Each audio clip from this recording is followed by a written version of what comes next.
Presumably it works the other way as well. So are you looking to book a trip to New South Wales anytime soon? Well, look, I guess thanks for having me, Pete. Look, I guess the answer to that is why would you go anywhere else other than South Australia? I mean, I best expect there will be an influx of people coming here first and foremost.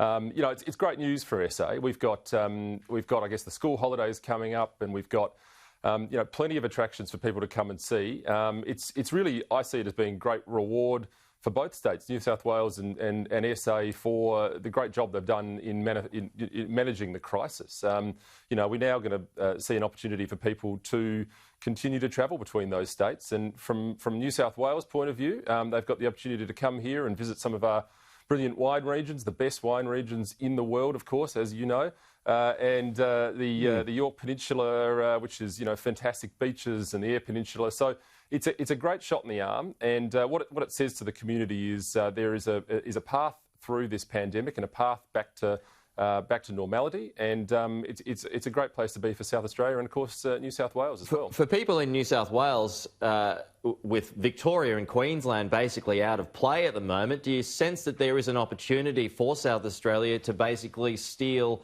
that money for tourism and hopefully hold on to it? Well, look, I would be encouraging everyone to come and visit.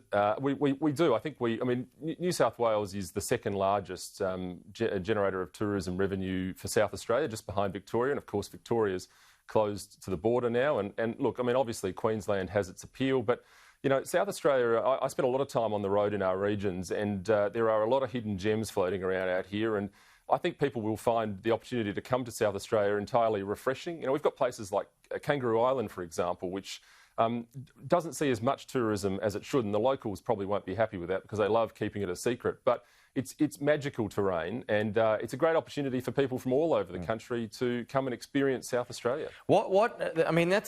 It's good news for people in South Australia and also New South Wales as well. And New South Wales Premier Gladys Berejiklian shared that sentiment yesterday. But she was hopeful that there would be a more solid medium to long-term goal now if there is another case of community transmission that pops up. So what would you suggest should be the medium to long-term goal now to keep that border open?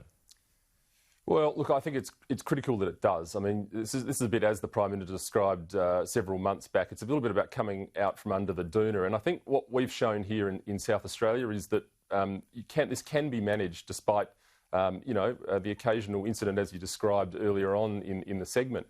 Here in SA, we've got the second highest per capita testing regime and one of the world's leading contact tracing regimes. And it shows that with proper management, proper execution, we can get back to normal as soon as humanly possible. And I think New South Wales had experienced the same thing. But there can't be another shutdown, though, can there? No, look, I think what we've seen again is a complete delineation between the experience in other states. So, we've had this fortress mentality in WA, which, obviously is working for them.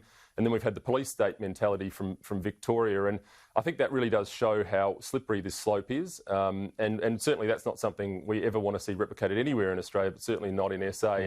And the shutdown model, I would say, is not the way to go and not working. Just finally, the JobSeeker supplement is being wound back tomorrow. I'm wondering what your constituents are telling you about that. Well, look, I think the entire program has been a great success. I mean, we're hearing that loud and clear, and put in conjunction with the other models that have been thrown out, the Home Builder program, JobSeeker, JobKeeper, the suite of packages really have allowed businesses to stay afloat in this time. We're talking about something in the order of 3.5 million workers that have accessed JobKeeper, 900,000 businesses. So, look, I think people are keen to get back to normal. There are parts of the package which just are always going to be a one-size-fits-all, and so the refining of this program, I think, is going to be welcomed. We've seen, several examples over the course of, employers complaining about people perhaps not turning up to work sometimes because they're getting the JobKeeper payment, I should say.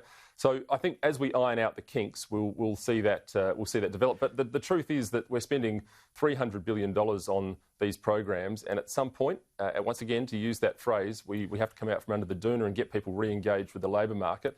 And I think employers and employees both will welcome that. But when that labour market isn't doing so well, is now the right time to essentially be halving the rate of JobSeeker? I think it is. I mean, at the end of the day, this program is costing real money, and there needs to be a program to come back into what was previously a full market. I accept that there are downturns coming ahead of us and all that sort of stuff. But at the end of the day, we have to find an exit out, and I think this is a very reasonable staged program.